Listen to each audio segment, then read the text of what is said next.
Act 2, Scene 35. The light changes quickly back to brightness. Dysart enters swiftly, hurls a blanket on the left bench, and rushes over to Alan. The boy's having convulsions on the floor. Dysart grabs his hands, forces them from his eyes, scoops him up in his arms, and carries him over to the bench. Alan hurls his arms around Dysart and clings to him, gasping and kicking his legs in a dreadful frenzy. Dysart lays him down and presses his head back on the bench. He keeps talking, urgently talking, soothing the agony as he can. Here, here, shh, shh, calm now. Lie back, just lie back. Now breathe in deep, very deep. In, out, in, out. That's it. In, out, in, out. The boy's breath is drawn into his body with a harsh rasping sound, which slowly grows less. Dysart puts the blanket over him. Keep it going. That's a good boy. Very good boy. It's all over now, Alan. It's all over. He'll go away now. You'll never see him again, I promise. You'll have no more bad dreams. No more awful nights. Think of that. You're going to be well. I'm going to make you well. I promise you. You'll just be here for a while, but I'll be here too. So it won't be so bad. Just trust me. He stands upright. The boy stands still. Sleep now. Just have a good long sleep. You've earned it. Sleep. Just sleep. I'm going to make you well. He steps backwards into the center of the square. The light brightens some more. A pause. Dysart. I'm lying to you, Alan. He won't really go that easily. Just clop away from you like a nice old nag. Oh no. When Eqqus leaves, if he leaves at all, it will be with your intestines in his teeth. And I don't stock replacements. If you knew anything, you'd get up this minute and run from me, fast as you could. Hester speaks from her place. The boy's in pain, Martin. Yes. And you can take it away. Yes. Then that has to be enough for you, surely. In the end. Dysart crying out. All right, I'll take it away. He'll be delivered from madness. What then? He'll feel himself acceptable? What then?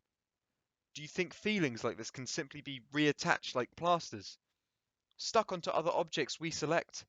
Look at him!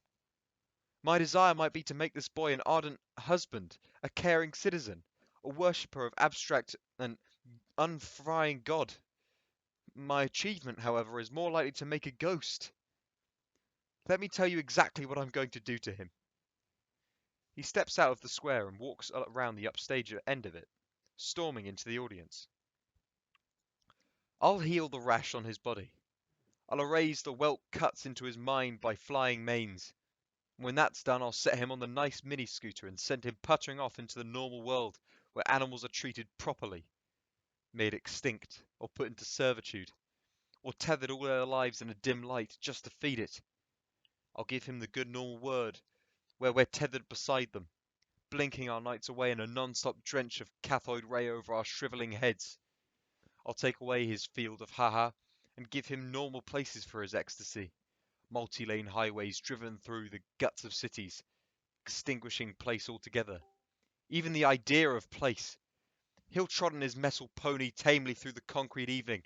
One thing I promise you, he'll never touch hide again.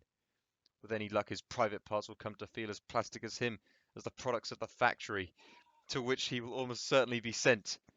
Who knows? He may come to find sex funny, smirky funny, bit of grunt funny, trampled and furtive and entirely in control. Hopefully he'll feel nothing at his fork but approved flesh. I doubt, however, with much passion. Passion, you see, can be destroyed by a doctor. It cannot be creative. He addresses Alan directly in farewell. You won't gallop any more, Alan. Horses will be quite safe. You'll save your pennies every week till you can change that scooter in for a car and put the odd 50p on the GGs, quite forgetting that they will ever anything more than you than bearers of little profits and little losses. You will, however, be without pain, more or less completely without pain. A pause. He speaks directly to the theatre, standing by the motionless body of Alan Strang under the blanket. And now for me, it never stops. That voice of Eqqus out of the cave. Why me? Why me? Account for me. All right, I surrender, I say it. In an ultimate sense, I cannot know what I do in this place, yet I do ultimate things. Essentially, I cannot know what I do, yet I do an essential thing, irreversible, terminal things. I stand in the dark with a pick in my hand, striking at heads. He moves away from Alan, back to the downstage bench, and finally sits.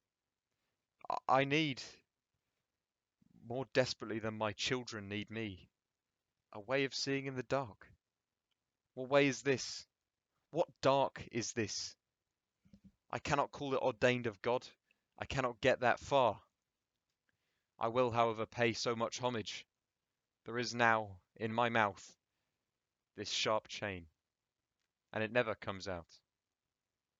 A long pause. Dysart sits, staring. Blackout.